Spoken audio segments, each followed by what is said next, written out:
Hello, and we are live on the United Public Radio Network, UPRN 107.7 FM, New Orleans. How cool is that? And of course, we're also being live streamed everywhere podcasts live, so um, we're not hard to find. To all those above me that watch over me, to all of you, my fave parapeeps on this side of the veil, welcome. This is Father Shawn's Paranormal Ministry. I'm your host, Father Shawn Whittington. I am a ordained Catholic priest with the United States Old Catholic Church. I'm a fully professed brother with the Old Catholic Benedictines of Immaculate Mary.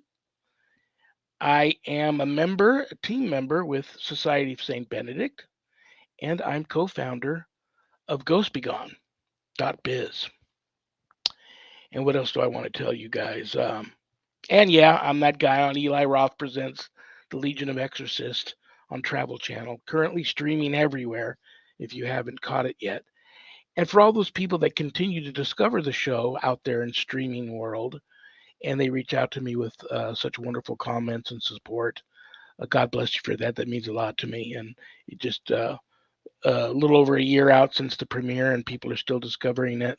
And I'm getting a lot of really good support from that. So that means a lot to me. It makes me feel good.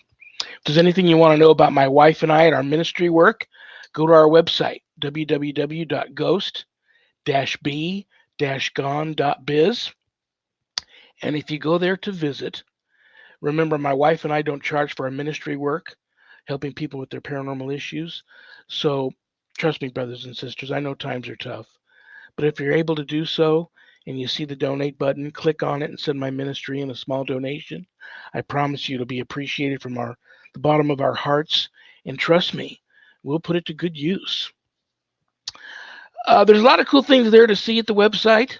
My books are there, God, Ghosts, and the Paranormal Ministry, and God, Ghosts, and the Paranormal Ministry 2. I just happen to have 2 copies I'm getting ready to mail out now. God, Ghosts, and the Paranormal Ministry 2. God, Ghosts, and the Paranormal Ministry. And working on a third one. What else do I want to tell you guys? You can get the books a little less expensive at Amazon. If you buy them off the website, they leave my office from here. And I autograph them and I enclose them in a beautiful house blessing kit, which might come in handy. And the beautiful thing about that is if you get them off the website, part of the proceeds of every sale of every copy of my books go to support stjude.org, St. Jude's Children's Research Hospital, Nevada, and the ASPCA. So how cool is that? Get to help some of the neediest children on the planet and the animals too. 2 beautiful causes. So that's a very special thing about that. But like I said, they're a little less expensive at Amazon, and Amazon will ship them direct to you. And they also are available now in an audio version, which that's really awesome. So what else is there? My online course is there, Introduction to Spiritual Warfare. It's a 12-week online course. And this course is for all you true warriors for Christ out there that want to learn how to draw your line in the sand, make a stand, put up a good fight, God forbid, perhaps the fight of your life against true evil if it ever comes calling, God forbid. That's the course for you. There's no other course like it out there on the market, no other instructor, yours truly, like me out there and teaching that type of course. So it's very special. And all my students that graduate get a stunning diploma, certificate of completion, suited for framing, along with some other very blessed items that you can only get from yours truly. And that's for my graduates. And it's just a very special course. And we are taking open enrollment now for the fall 2024 class, if you're interested. And if you want more information about the course before making that type of commitment, just reach out to me. We'll talk about it and we'll see if the course, is right for you. There's also a place on the website where you can make an appointment to speak with me about your spiritual issues, not paranormal, but spiritual. And there's also a special arrangement on there where you can make an appointment to speak with me in person. Um, if you're a local Las Vegas, live here locally, I can meet with you too. We can make an appointment for that. But otherwise than that, we can make an appointment for phone, Zoom, Skype, Facebook Live, chat, whatever you want, whatever works for you. All righty. What is cool today about my Friday show? I have an awesome, awesome co host. But you all already knew that, and that's why you tune in. She's a friend. I love her. I respect her. I've known her a long time, and she's a lifelong paranormal experiencer and had a show just like this, a very popular show just like this many years ago that ran for a while. And now I'm lucky enough to catch her at a time where she was able to give me an hour every Friday afternoon and join me and help me do the shows. So without further ado, please give a big, warm Paranormal Ministry family welcome to the one and only owner of Stellium Books, my publisher, Annette Munich. Hi, Shawn. Hi, everybody. I'm glad to be here. What are you doing? Thank you for the great introduction. Always. I got I have a question today that came in through me. I've already got a couple of text messages here. What happened to your opening? You were just all of a sudden live. I can't find. See, I'm new to this. I'm computer illiterate. I'm new to this format here, and I couldn't find my opening today. Yeah, It's just I, not I, there. I looked in the list too, and I didn't see it. So if you're crazy, so am I. If you're Okay. senile, so am I. I don't know. I didn't see it either. And here's another thing that I want to just throw out there to everybody right now. I hope this doesn't start becoming a habit with the show. We have a very special guest who's a longtime friend of mine. You've met her, you love her, I love her. And I just talked to her a few minutes ago. She's having issues logging on with her phone and needed me to email her the link.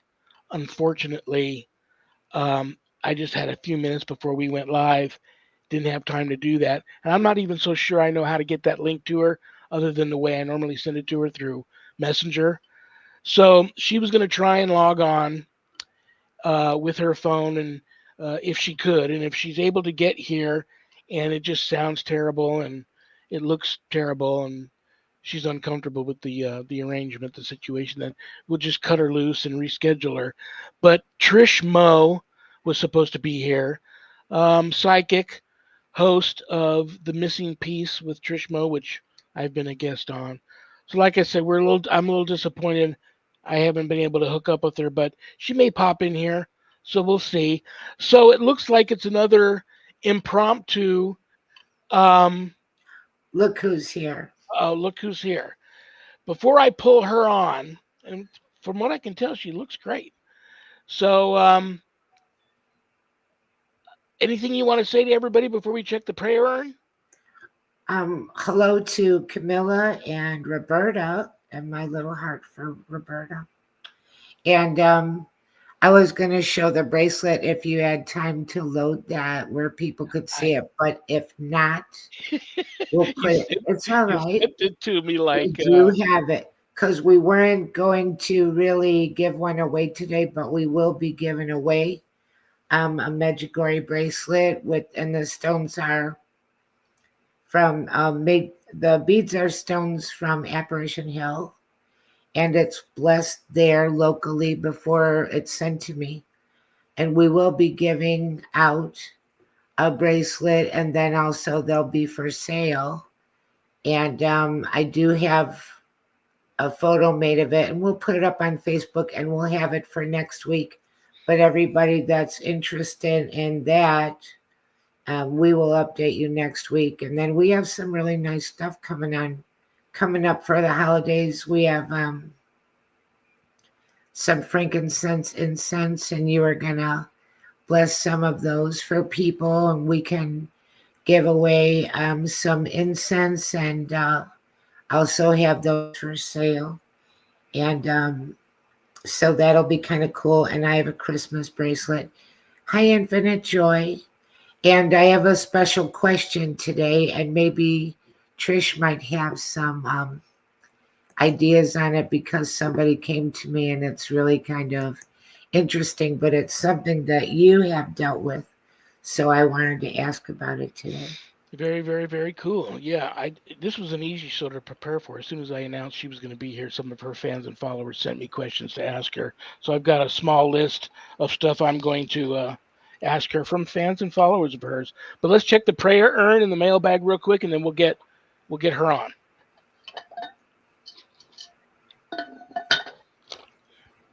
This is from Amber W in Nebraska. Hi, Amber. Hi, Amber. Oh, this looks like a very special one. My husband and I are not Catholic, but we both believe in God. I'm with child and want to have my baby baptized Catholic.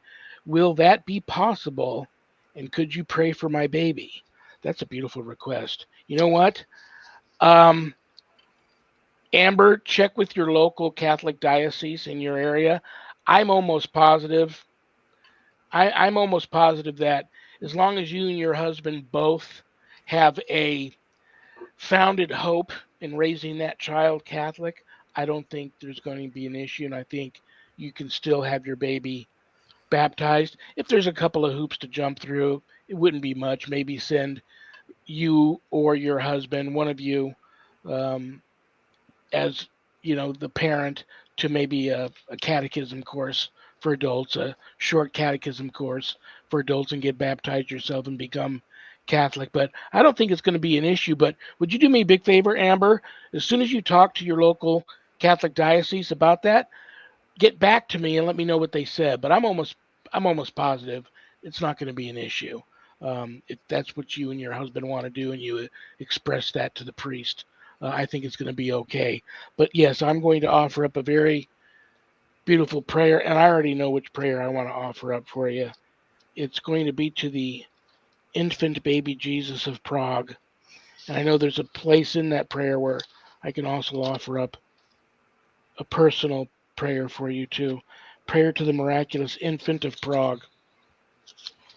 I offer this prayer up for Amber, her husband, and her newborn baby, or actually her baby, which will be on the way here very shortly. In the name of the Father, and of the Son, and of the Holy Spirit.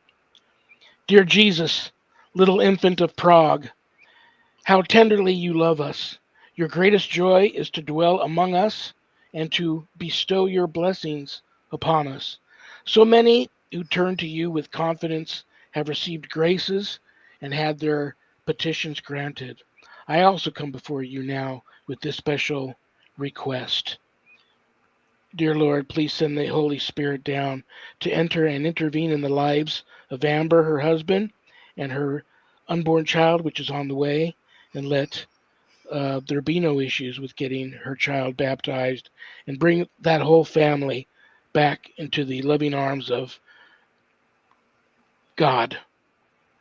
In the name of the Father, and of the Son, and of the Holy Spirit. Dear infant, rule over me, and do with me and mine as you will. For I know that you are your divine wisdom, and your love will arrange everything for the best. Do not withdraw hand from me, but protect me and bless me forever. Dear infant, please keep me in your needs, make me truly happy with you in time and in eternity, and I shall thank you forever with all my heart. Amen. Okay, Amen. you know what? Um, Amber, you didn't ask for this, but as soon as the show's over, I'm going to go into the room in my home here where I light candles for people, and I will light a candle for you, your husband, and your baby, and for everything to work out for you. Okay, but please, after you talk to your local diocese, get back to me. All righty, mailbag. And if we have time later on and I don't forget again, remind me about the weekly joke. I forgot the last couple of weeks. It slipped my mind to not do it, probably because we ran out of time. But I've actually gotten a bunch of people asking what happened to the weekly joke. So I'm ready for that. Don't let me forget this week. This is from Benny J in New York. Hi, Benny. Hi, Benny. As a Catholic, is it okay to celebrate Halloween? Can one overdo it on decorations? You know what? That is a good question for my guest because I know her and her daughter enjoy Halloween, and I haven't had a chance to ask her yet if they had a chance to enjoy Halloween this year. Real quick, in a nutshell, it's all intent, Benny. I still put decorations up. I'm not big on witches and devils and stuff, but a skeleton here or there, carve a pumpkin. No kids come to my haunted home anymore for candy. But if you have kids in your neighborhood and you just want to be nice and put out a pumpkin and hand out candy at Halloween, or you have kids and want to take them trick or treating, I don't see an issue with that.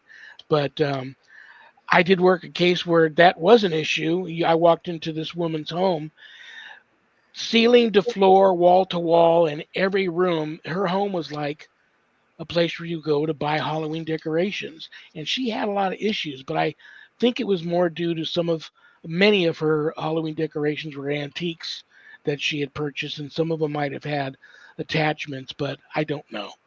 But that could have contributed to that being an issue. But otherwise than that, like I said, it's intent. If you're just celebrating it just to have fun and it's innocent, I don't see an issue. What do you think, Annette? Same. We Same. always do Halloween. I had Halloween with the kids and just, carving pumpkins and some decorations and candy and let the kids dress up. And, again, like you said, it can be just a night of fun and I'll be very benign and not something dark at all. Some people, that's a night that they do supernatural things, but if you're just, I guess it's your level of what you see it for. I don't know.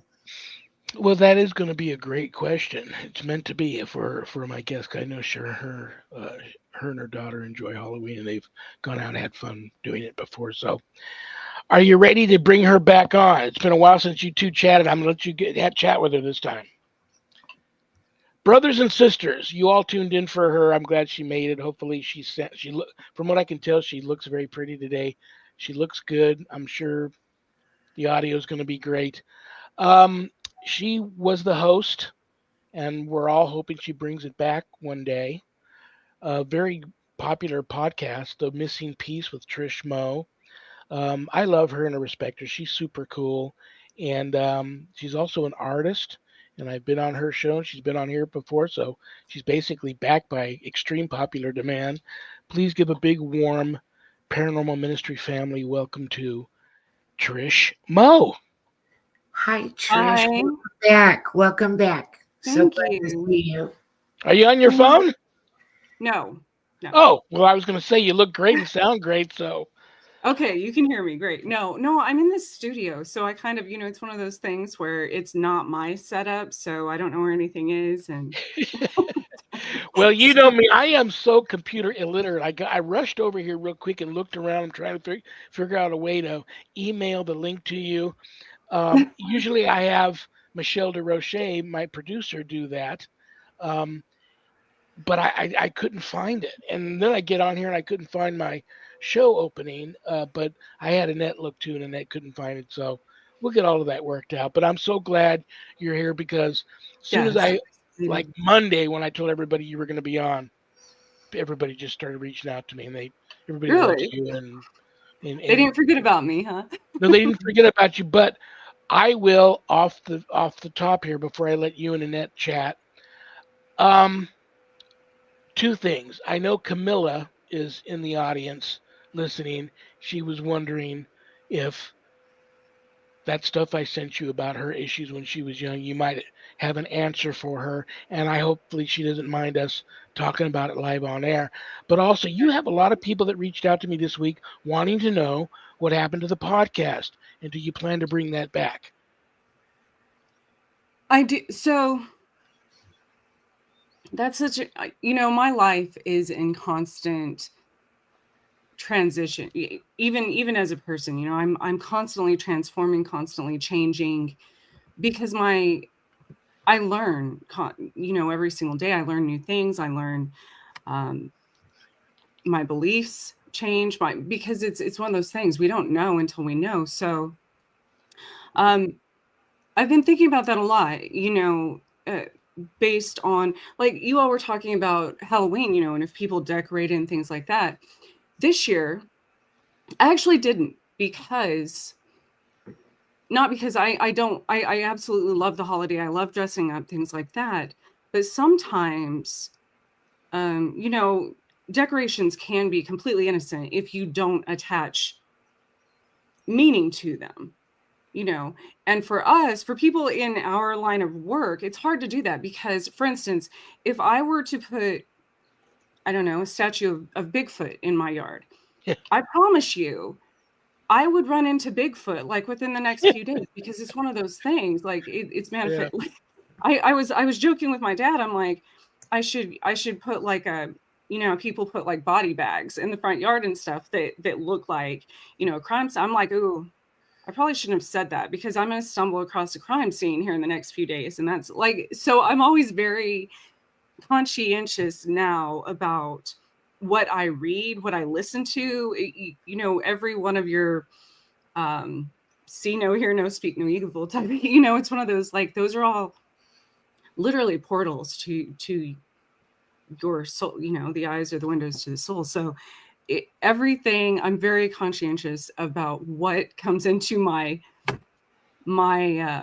energy now, because I know Annette and I spoke of this last time I was on. Even things that I read, you know, if I read a book, it's probably going to come true, like, in my life. If it's just the way it works. So Well, that woman that I was speaking about, it was she didn't even mention it to me before I went to her home, and when my wife and I walked in her home, we were actually taken back. And at first, you think, "Wow, this lady's super into Halloween," but then it right. hit me like a bolt of lightning that, oh, there's issues here, possibly because of all this. I mean, every room in the home, Yeah. garage included, closets, ceiling to floor, wall to wall, all these decorations. But then as I started peeling the layers away, I realized she has a lot of that's big business too, antique Halloween Hmm. decorations. And Yeah. these decorations were moving on their own and disappearing and appearing in another room on their own and all kinds of crazy stuff. And she wasn't about to get rid of item one. And then unfortunately, she just disappeared. She was a doctor, had her own practice, veterinary practice, and she just we actually we firmly believed she was possessed, and we scheduled the exorcism. And my mentor at the time was going to fly out here from Oklahoma, and the doctor just disappeared. She closed her business down to clothes on her back and in one suitcase and a few other important items she threw in the back of her truck, and she just disappeared. We filed, left everything in her home. We filed a complaint, not a complaint, but a report with the police, and that's ongoing. But yeah, she just disappeared. So I think she took that, what you had just said, she took that way too far with all of that. Well, and sometimes it's not even the person's. It's not even, once it gets to that point where you're kind of overwhelmed with these things. If it was every room of her house, darker entities and spirits and things like that can absolutely trick us into, they can start drawing us to them unconsciously. You know, I was talking to my daughter about this, about houses we've lived in, and I'm much more aware of it now. But when they were younger, before I, you know, when I completely blocked out any of my intuition and things like that, we would move into these houses that I would think were like complete tunnel vision. Like, this is the house I have to have. This is perfect. And it would be the most haunted house. There would be like, once I started doing the historical research, there were so many things that had happened. And I'm like, this house was purposely drawing me to it, you know. But if you're not aware of that, the same thing can happen with antiques. The same thing can happen with people, for that matter. The same thing, you know. And that's why I say, when, like, with Halloween decorations and with what I read, what I watch on TV, things like that, I'm very aware of it, because even balancing missing persons cases and cold cases and things like that, I'm very aware of it, because when I got on, especially being autistic, I tend to hyper focus on things. And so when I started researching a certain um, serial killer, I'm pretty positive I started getting stalker. I'm What you seek seeks you, you know. Yeah. So I started drawing a lot of probably really dangerous people to me, because there was no balance. I'm not saying you can't do that at all. I'm just saying there has to be balance. It's no different than paranormal researchers, things like that. I've known so many that get so involved of doing case after case after case, and they start having heart attacks and strokes. And that's why you have to take a break from it, or accidents start happening. You have to have, your vibration has to be very high to be able to do things that like that on a consistent basis, and it not affect you physically. Um, and you have to have healthy breaks from it as well, I believe. So Yeah. Absolutely. that's Absolutely. oh, at the beginning of your show, it's funny. I don't think I told you this, that I'm going to Prague at the beginning of next year. Really? Yeah, so I thought that was That's interesting. And the yeah, prayer, yeah, the prayer was the infant baby Jesus of Prague. That's yeah. very interesting. See, things are just the psychic connection here is flowing. Um, I'm going to let you and Annette chat for a little bit because I know that she's excited and she had a question for you too.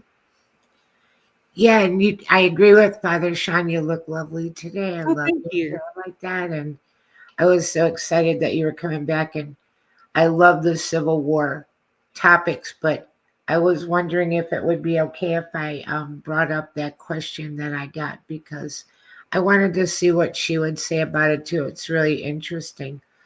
Oh, And absolutely. it's something that Father Shawn wrote about in his book, but I have not experienced this. This is a question. I didn't write it down. A question of you see a person in your house, a family member, and they're in one room, and then you see them somewhere else in the house. So you're seeing multiples. And this happened to her recently, and then once before, where she wasn't seeing someone multiple in her house, but she was seeing a family member in her house that wasn't really there. And it was late at night, and just saw her walking in the hallway. And I don't even know what to say about that. What causes that? What's behind that? What's going on when that happens? Because you've had that, right? Your wife has seen you, and then she sees you again somewhere else in the house at the And then same. and we both get she'll call me, I'll go to her, and she's not even in that room and didn't call me, and vice versa. She'll hear me call her, she'll go to that room, and I'm not in there, and I didn't call her. But yeah, I haven't seen her doppelganger. I haven't seen my own doppelganger, but she has seen me a few times sitting right here at the desk in the office. And it looks like I'm working, and she doesn't disturb me because I look busy. And then she'll, like the one time when we realized it wasn't me, she had, right from seeing me, she immediately walked into the master bedroom to go into the master bathroom, figuring it'd be okay to go in there and do whatever because I won't be in there. And there I was in the bathroom. And when we both came back out to come over here, we saw a child walk out of the office. And then she said she had seen that child before. And it's interesting that we have a picture of that apparition in my first book. So, and people that have gotten the first book have reported seeing that apparition in their home after receiving the book, only from buying it off of the website, not off of Amazon.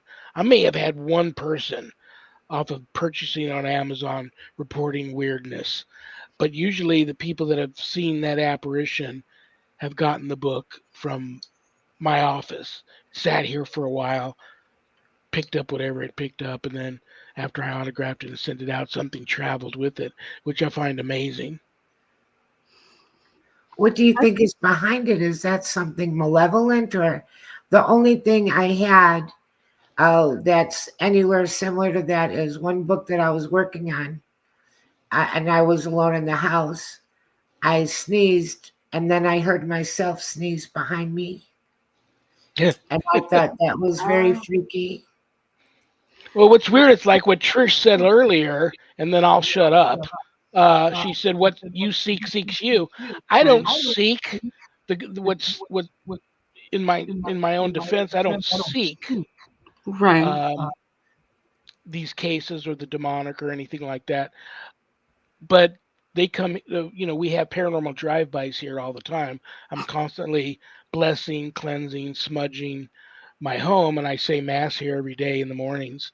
So I think that keeps everything at bay. But I always know a case is going to come up to me because those things will act up here in the home probably 24, 48 hours before my phone rings and it's somebody needing help. So I think it's all tied in, but I agree with Trish. What you seek seeks you, but the doppelganger thing is I have no theory. I don't know. I think that's hard to answer because there's multiple things. I've experienced these in multiple different ways. For instance, when we first moved and were in transition, and my son was living with my sister, and my daughter and I were at a different location, I would sometimes see him like pop up in different places, in the house. And I think that was a thing where it was like he was probably astral projecting because, you know, we were separated, we were away from each other. So that I actually thought was like a projection thing of the living person, you know.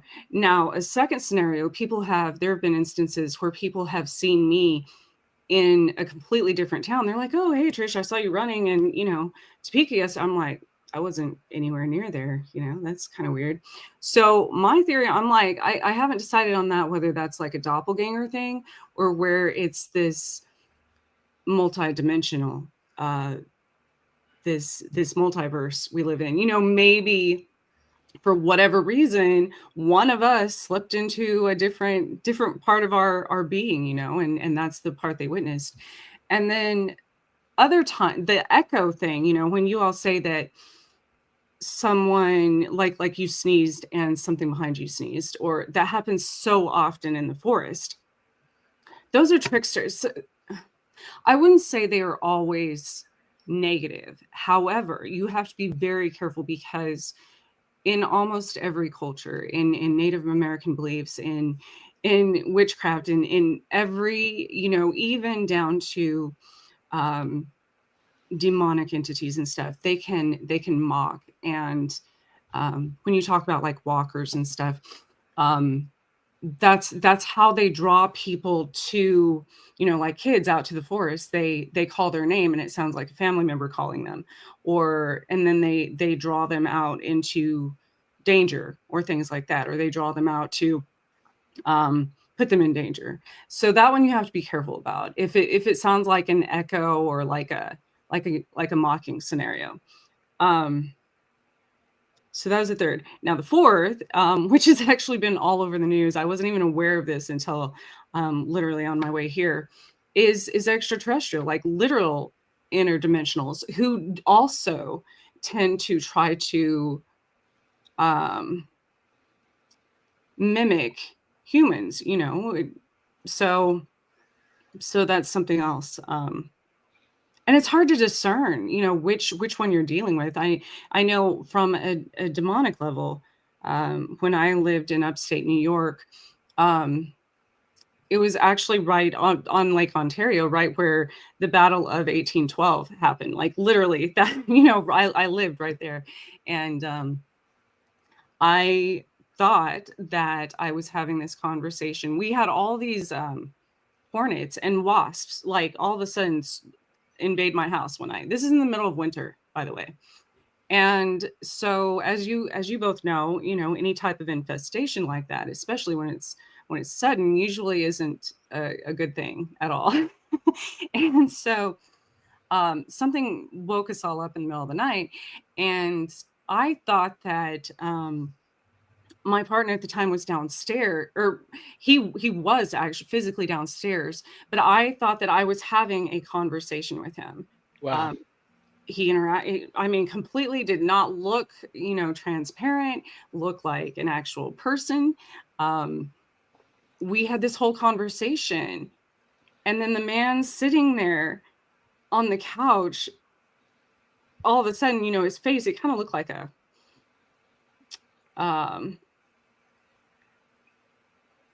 I don't know, it kind of changed there for a second. And then the actual person came up behind me and he's like, "Who are you talking to, Trisha?" I was like, what?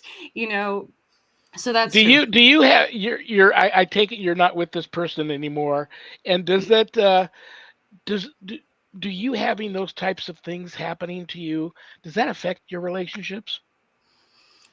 Um, that's an interesting. So I know it's hard. I know it's very hard to be with me because, well, back then I was terrified of spirits and ghosts and things like that. So it scared me half to death, and we both just kind of brushed it off. So that particular boyfriend, we were together a long time, and every one of my houses were haunted. And he was like, I've never seen anything like this. But we didn't really dig into it. You know what I mean?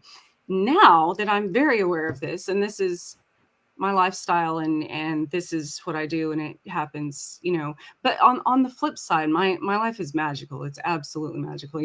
Like I said, certain things happen as far as being connected to people, and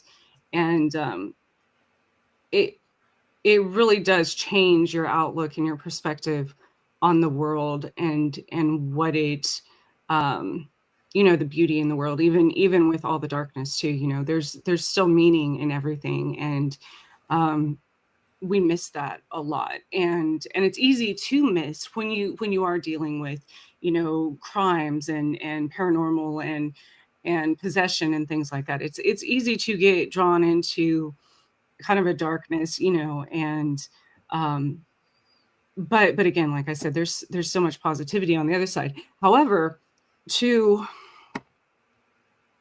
I don't even want to say normal people. I want to say, but I'm definitely not normal. I'm But not it's either. hard for me to date people because The only normal one we have here is Annette. it, but Sorry. it's kind of too much. It's kind of too much for most people's minds to um, take in for the most part. Let So me. I got another silly question for you, and then I'll shut up again so Annette can talk to you because she wanted to talk to you about this anthropology trip you took to the Civil War cemetery. But let's say you're totally well aware of the different universes or these, the different dimensions. Let's say you psychically or even physically had the ability to find when these different dimensions are in a flux, let's say, or bleeding into one another, and you're able to maybe interdimensionally travel yourself briefly. And you could go, this is a two-part question. If you met older Trish now from another dimension, what would you hope she would say to you? And if you went and met younger Trish, what would you say to younger hmm, Trish? gosh, and that's I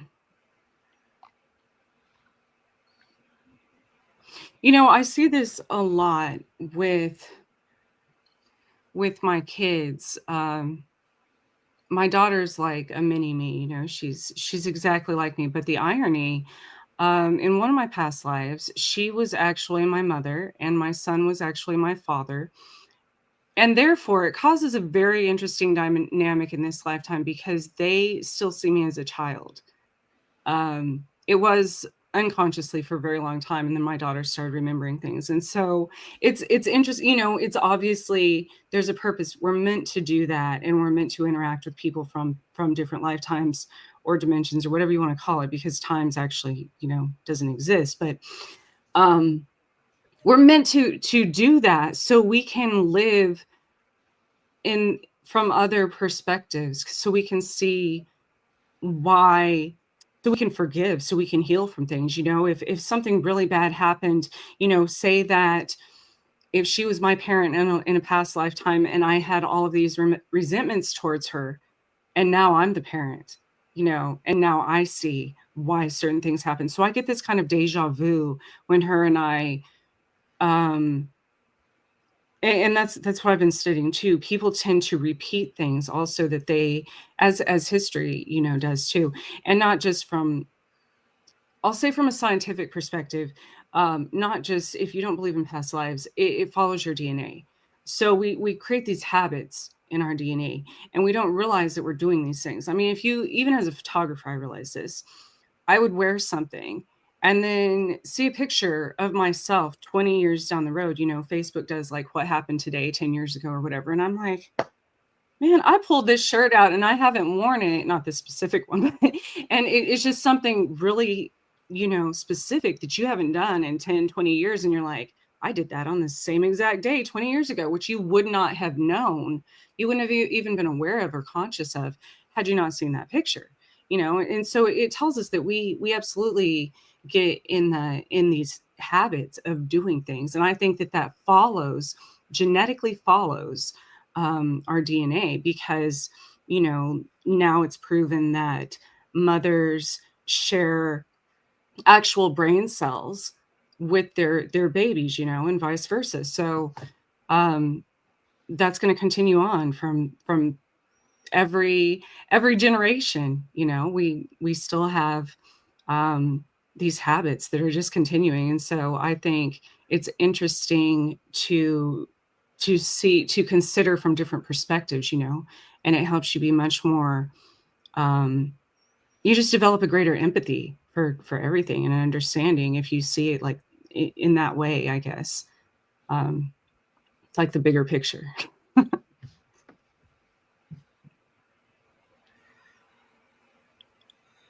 You're both looking at me.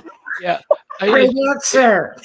Yeah, I'll tell you what happened to me. I was two things. I was waiting for Annette to jump in with something she may want to ask you, but I was also thinking about I don't know what I would, I don't know what I would it's hope a deep question. the older me would say to me, and I have no clue what I would say to the younger me. I will later after this show's over with, and I'm like, oh, I wish I would have thought of that during the show, but Right. I just stumped myself. It's a deep question. So do you want me to ask about the investigation? Are we ready to do that? I think we are. If Trish wants to talk about it, or if Trish, do you have anything you want to say to Camilla? Oh yes, is waiting too. Yes. So that's an interesting. So the scientist, I would probably get a lot of information if I saw the house, because I read, like, if I saw a picture of a house, I read the energy of the location, or like points on a map and things like that. I know there's quite a few psychics that do that. We get the energy from different coordinations and things like that. But the scientists who lived in that house, I'm like, when you sent those pictures, I was like, that seems really familiar. And ironically, I was a scientist in one of my past lives. I don't know where particularly. I thought maybe German, but I'm not sure, But that scientist specifically invented, I believe, the wind turbine, the power wind turbine energy. And what's interesting about that is there's a town nearby where I live that has I believe it's one of the biggest in Kansas, because Kansas has these wind turbine places all over. And, back in the day, I was like everyone else. I thought they're great. They're going to conserve energy and do all of this. But then once I started learning more about elements and how they affect the world, well, those actually interrupt the natural flow of the wind, obviously. So now the wind's being manipulated, and that kind of causes all these other problems with birds and things like weather and things like that. Not to mention now they're finding out, which I'm sure nobody's heard of. I'm sure they don't talk about this.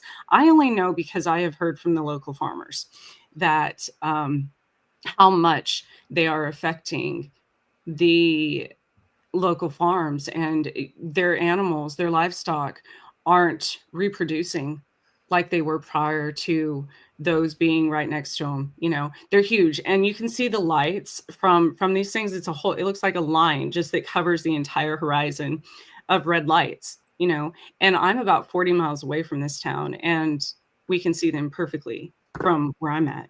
And so aside from that, you know, it's light pollution, things like that, they're enormous, and it has such a huge effect Oh, yeah. on the surrounding ecosystem.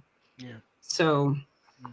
that's interesting. So if I was that person possibly in a past life and came up with this great invention, you know, unintentionally knowing the effects it would have in the future, that's also been something that I've been um, you know, researching with different, and we do that as humans all the time.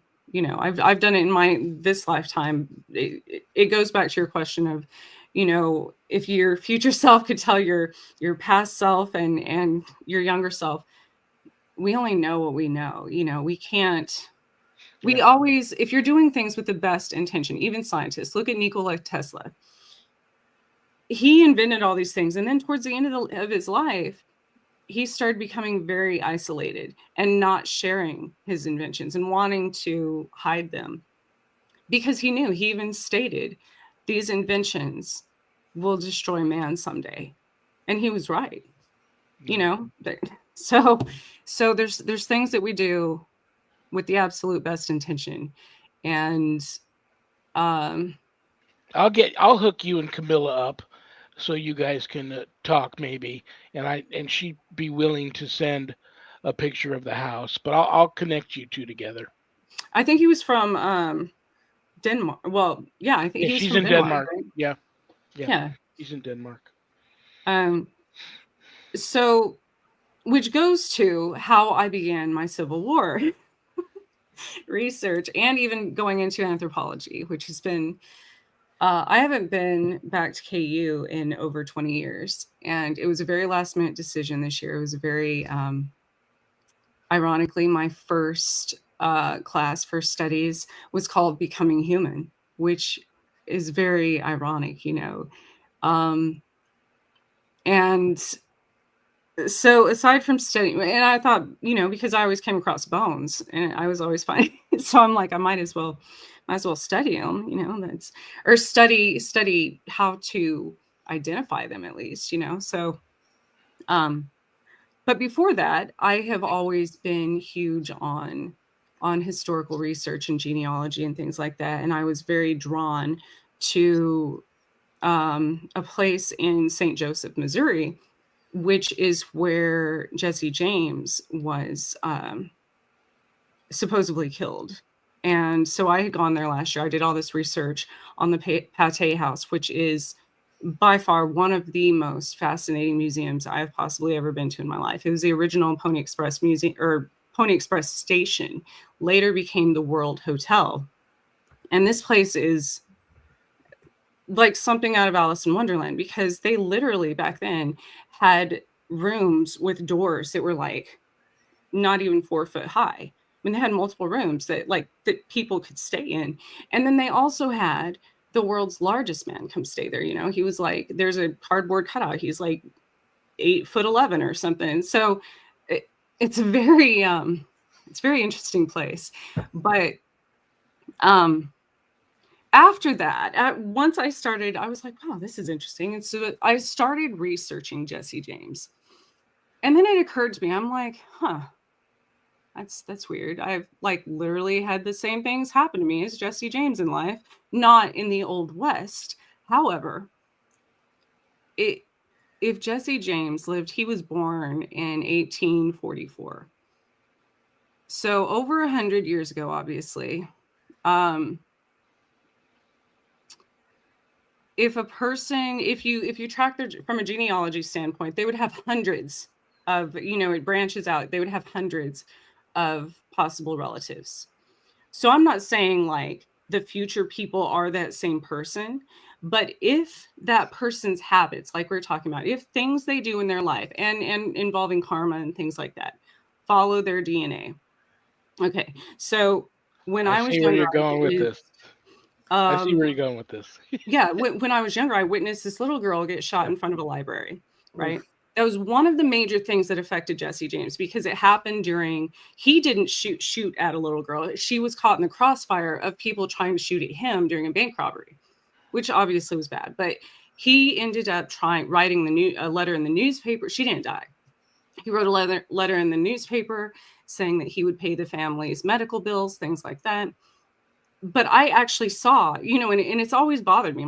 Like, I've seen quite a few shootings and stuff because I lived in the ghetto growing up, and even more recently. But that specific one, stuck out to me all my life. Well, then I flatlined. I completely died almost twice on April 3rd, when my son was born, and then the oxygen tank was empty and all that. That's the day that he supposedly died, right? And there's so many other things. Like, he went to, he had an injury on his forehead. Well, first of all, he had an injury they think from a beer bottle in Colorado on his forehead. I was hit with a beer bottle in Colorado. I wasn't even in a bar. Like, who knows? Maybe I was at the location the old saloon used to be that this was just like a drive-by, but it was like with a bottle, not.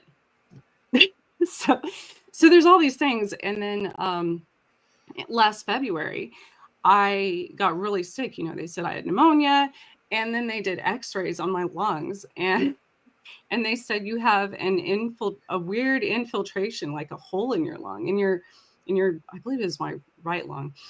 And it ended up being on the same day Jesse James was shot in the lung in the Civil War.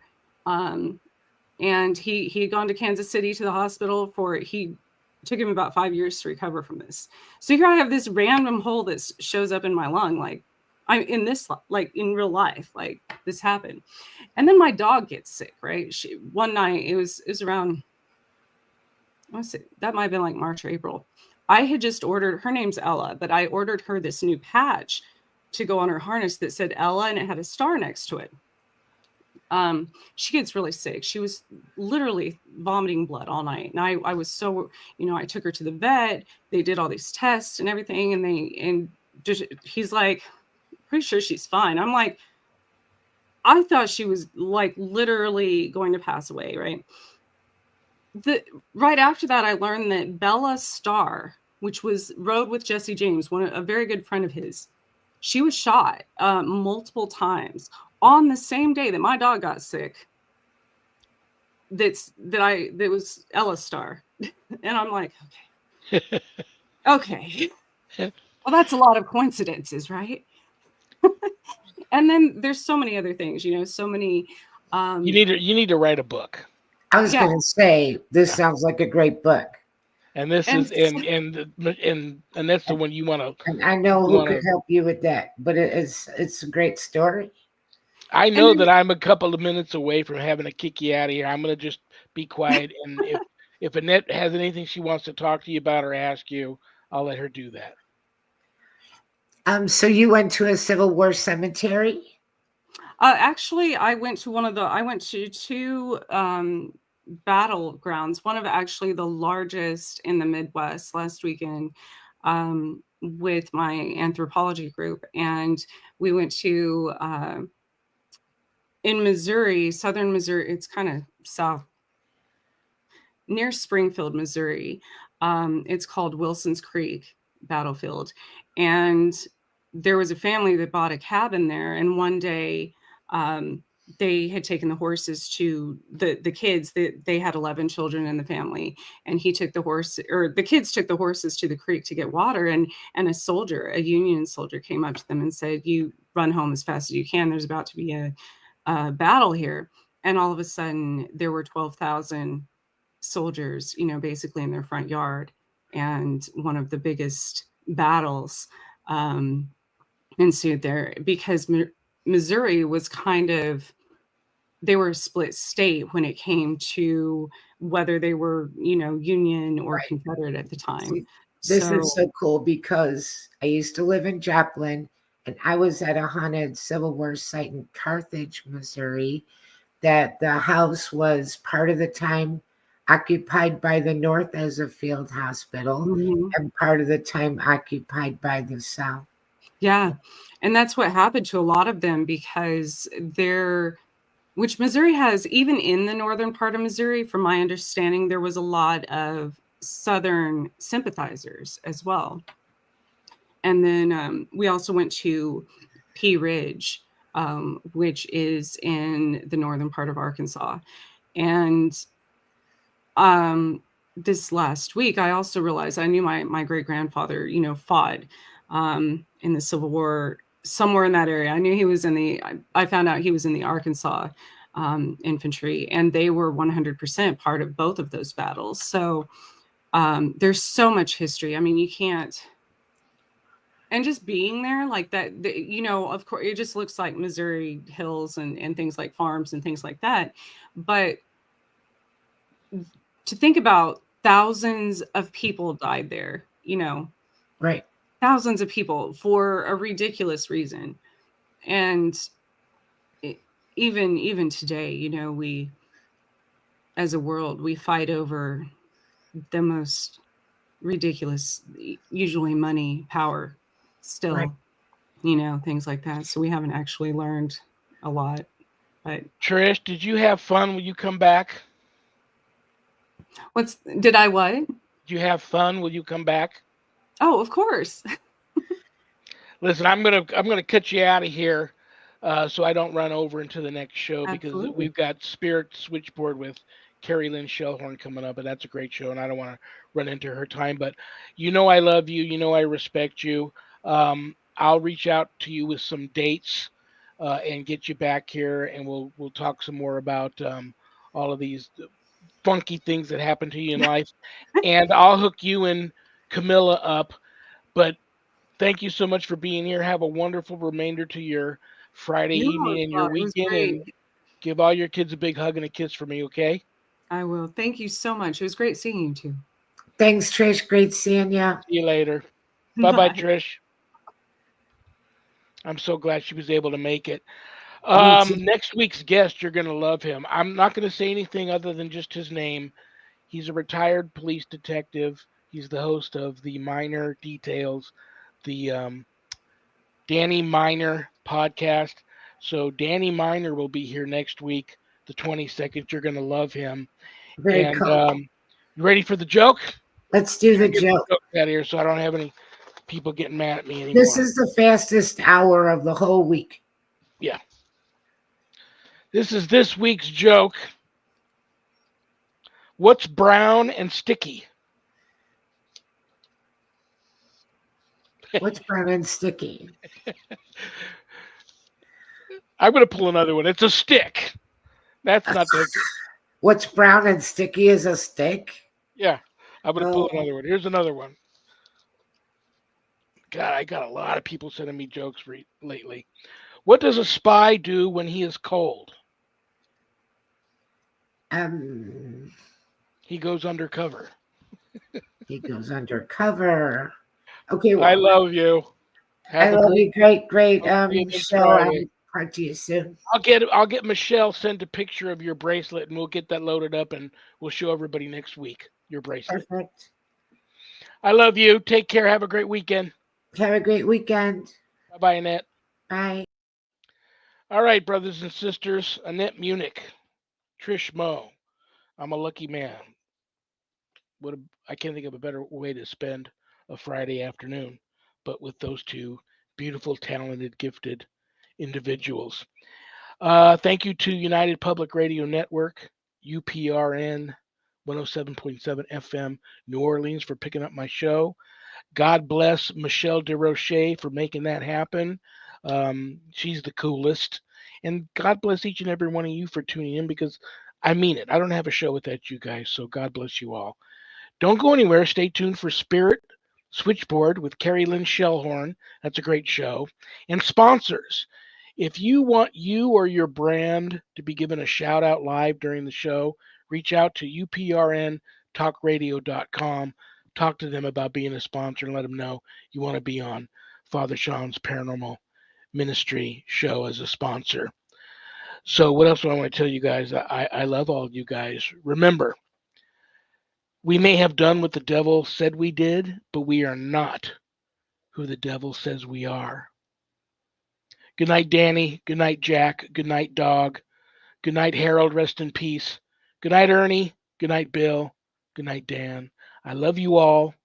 God bless you all in the name of the Father and the Son and the Holy Spirit. Peace.